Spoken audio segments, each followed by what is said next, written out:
बीच में मैं एक पंडित जी की गाली गीत सुनाऊंगी, तो वीडियो को लाइक जरूर करें और अपने दोस्त के साथ शेयर करें ताकि वो भी इसका आनंद उठा सके।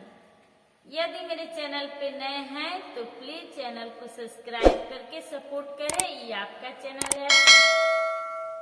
तो चलिए गाना के आनंद लीजिए।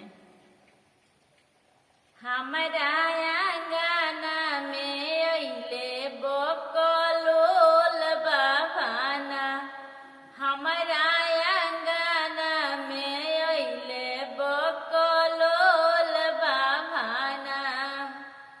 दाल दिहनी चावल दिहनी यही अंगना, दाल दिहनी चावल दिहनी यही अंगना।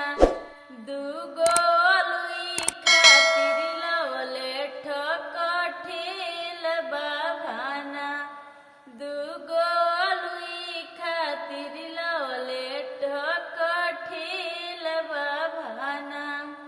हमारा अंगना में अइले बकलोल बाभाना, हमारा अंगना में अइले बकलोल बाभाना।